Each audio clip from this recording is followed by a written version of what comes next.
The question of humankind's greatest achievement often sparks debates.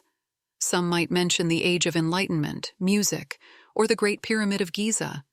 However, for many, nothing compares to the moment Neil Armstrong first walked on the moon. This year marks 50 years since this historic event. One small step for man, one giant leap for mankind. A remarkable blend of technology and bravery.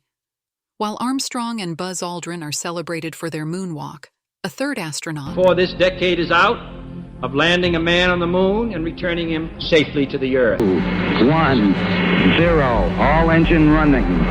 Liftoff. We have a liftoff. 32 minutes past the hour. Liftoff on Apollo 11. Michael Collins, played a crucial role. He piloted the Apollo 11 command module in orbit around the moon, while Armstrong and Aldrin collected moon rocks. Without Collins, the mission might have failed. Currently, 6 astronauts are aboard the International Space Station, ISS, traveling around the Earth 16 times a day, conducting over 200 experiments.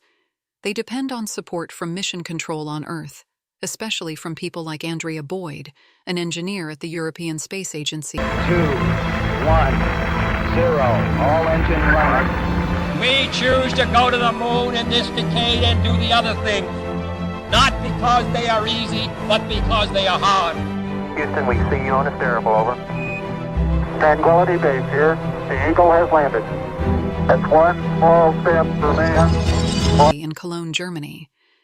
Boyd has always dreamed of working in space and enjoys interacting with the astronauts, often joking with them.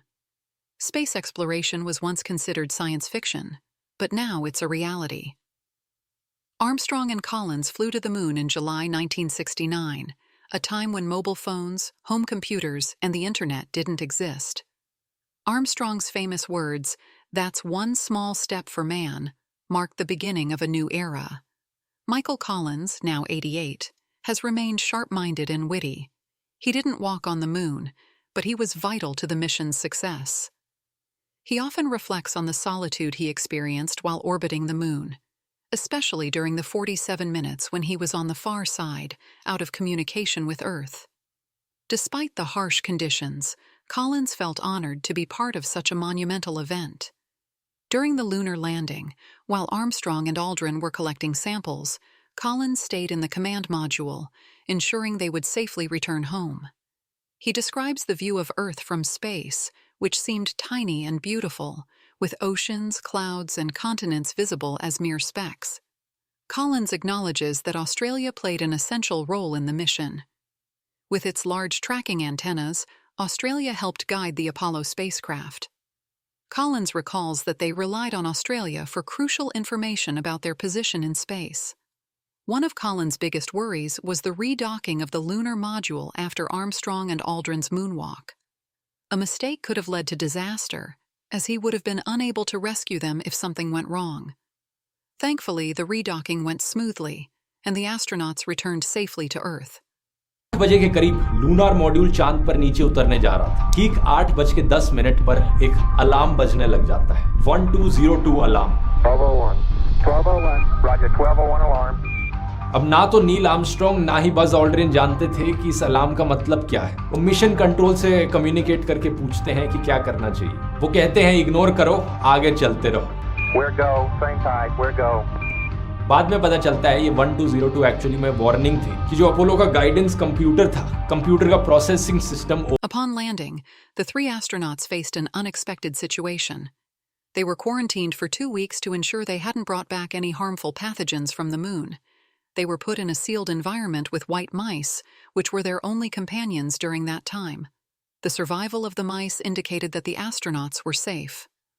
Fast forward 50 years from Apollo 11, and space travel is almost taken for granted. Andrea Boyd, for example, has made a career in this field. Inspired by Star Trek, she pursued engineering to work in space. Now, as a flight controller, she supports astronauts on the ISS, which has been orbiting Earth for nearly 20 years. Boyd's job involves problem-solving for the astronauts while they are in space. She appreciates the view of Earth from her desk and enjoys watching sunrises and sunsets as the station orbits. Michael Collins believes humanity should look beyond the moon. He sees Mars as the next destination for exploration. For him, the drive to explore space is a fundamental part of being human. Our curiosity about the universe pushes us to seek out new frontiers. Collins emphasizes that exploring space is not just a technical necessity. It fulfills a deep human desire to understand the unknown. This drive to explore and discover is an essential part of our identity.